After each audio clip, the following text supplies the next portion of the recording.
Today I will present my 5 favorite movies. For me, it's a common situation that I don't know what to watch. I always ask my friends for movie tips, so I thought why not do the same on YouTube? Could be quite valuable, so let's see. These are not like super mainstream, so chances are you haven't seen all of them. Let's go. Number 1 is Thin Red Line by Terrence Malick. He's my favorite director. It's a war movie, so setting is the Second World War, but it's not really about war, I would say. It's a bit less approachable than other war movies. Like in the same year, Saving Private Ryan by Spielberg was released, which overshadowed Thin Red Line. That's why most people have never heard of the movie, but the scale and production quality and everything is insane. It's a very special movie. Like, yeah, I don't want to spoil it too much, but it's a very unique experience, Like, generally his movies are relying heavily on images, so it's a quite philosophical movie. Not that approachable, but totally worth a try. Most of my favorite movies I watched when I had time off while studying, and I just watched the movies on my laptop at night, I remember. It was good times, actually. I don't know why, but back then my attention span was way longer than it is today. Maybe I watched too many Instagram reels. The score was composed by Hans Zimmer, so the music is top notch. There's like one piece in particular in the movie, probably the best piece of music I've ever listened to while watching a movie. So yeah. Second movie is City of God, directed by Fernando Meirelles? I don't know how to pronounce his name. I think he's Brazilian.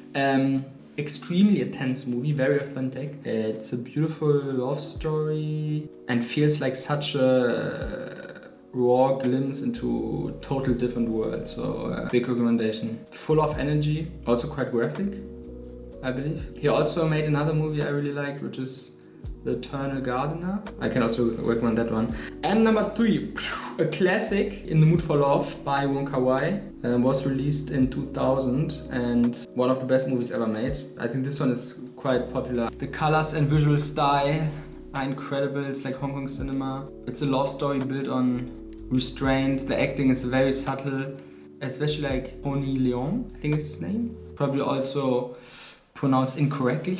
I think his acting is like super special. He does it like very subtle, he doesn't need a lot of expressions, but you can really like empathize with the emotions of the character, like very deeply. It's quite unique. He also frequently worked with Wong Kar-wai in his other movies like 2046, for example, which is also really cool. I think it's kind of the, how do you say, sequel, but I'm not sure. It's like one of those movies where when you finish it, you feel like this is really what life is like, and it's quite rare. Yeah, definitely like one of the best movies I've seen. Visual style, colors and everything. It's like Hong Kong cinema. Also Taiwanese cinema. Edward Young with like Yi and what else? A Bright Summer Day. Like they're a bit slow, but also worth a watch.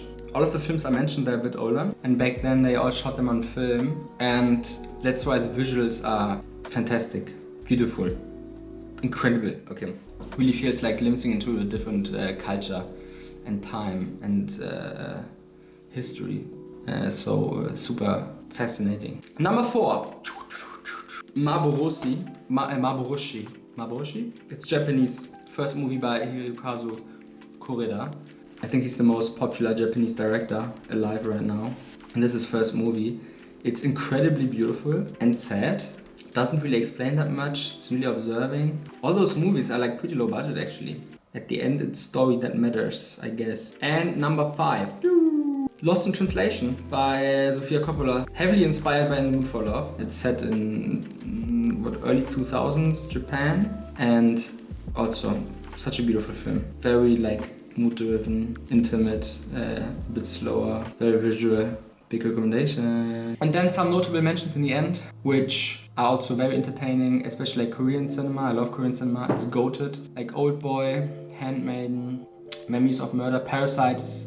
I think quite well known, so obviously also a great movie. Assassination. That's a recommendation I got from my girlfriend. She's Korean, and I've never had it like on my list, but I think it was also released like recently, 2018, 2020 or something. Great movie. It's a lot of fun to watch. Story is amazing. Nice twist. Whiplash, great drama. One of the best dramas I've ever seen. 2046, The New World, also by Terrence Malick. Tree of Life. Also one of my favorite movies, probably up there with Thin Red Line, but first time I watched it I was like, what is he trying to tell me? Second time I watched it I was like, ooh. Like if you have your own film recommendations, feel free to drop them below. I think everyone can get something out of it. And if you end up watching any of those movies, I would love to hear what you think. Yeah, I hope this video gave you some recommendations.